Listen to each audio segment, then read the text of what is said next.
Aabutin pa raw ng 2 linggo bago masimulan ang paghigop sa langis ng lumubog na motor tanker sa Limay, Bataan. Kaya ang mga mangingisda problemado na dahil hindi sila makapaghanap buhay. Magbabalita, Simon Gualvez.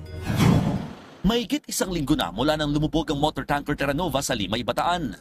Kaya 1 linggo na rin problemado ang mga mangingisda sa lugar gaya ni Rafael Dominico. Sinubukan na nga niyang dumayo sa ibang bayan para manghuli pero sumabog naman ang makina ng kanyang bangkada sa malayong biyahe. Gusto po namin matanggal ho talaga yan, barko na yan para ho makapangisda na kami ng maayos. Kasi di ho talaga nawala ho talaga isda. Talaga ang laki po ng problema namin dyan, sir. Di ho namin alam kung saan ho kami mamamalakaya. Kung kami nga lang ho, talagang may itutulong para ho mabilis ho masolusyonan yan. Kaso hindi rin ho namin alam kung anong gagawin din namin. Yun nga lang, hindi pa masisimulan ng siphoning o yung paghigop sa nasa 1.4 million liters na langis mula sa motor tanker.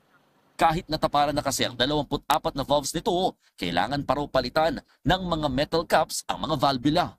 This will ensure that the valves will be closed even if we encountered unfavorable weather conditions, especially sir papalapit na po yung mga bare months, no? So ito po yung ina-anticipate natin. 1 linggong kakailanganin para makagawa ang may-ari ng tanker ng metal caps at 1 linggo para naman sa installation. Kaya 2 linggo pa ang bibilangin mula ngayon bago posibleng masimulan ng siphoning. At least po ngayon it is already been contained. Kapag po pag nagmadali tayo sa operasyon na ito, the whole Metro Manila, perhaps the whole Region 4, part of the whole Region 4A and Region 3 will be affected. This will have a massive effect sa Manila Bay kapag minadali po natin. Nauunawa naman doon ng provincial government ng Bataan ng sitwasyon pero aminado silang napapagalan sa ginagawang salvage operations. As he goes by, the effects of it not just on the environment is also increasing, plus the effects of it on our constituents or our residents here in Bataan. Pinipilit naman daw madaliin ng may-ari ng motor tanker Terra Nova ang operasyon. Basta ang end goal natin is mas less yung risk, mas harmless, mas konti yung harm, mas okay. Kanina, may isinagawa ng cleanup drive sa Barangay San Rafael sa Noveleta, Cavite.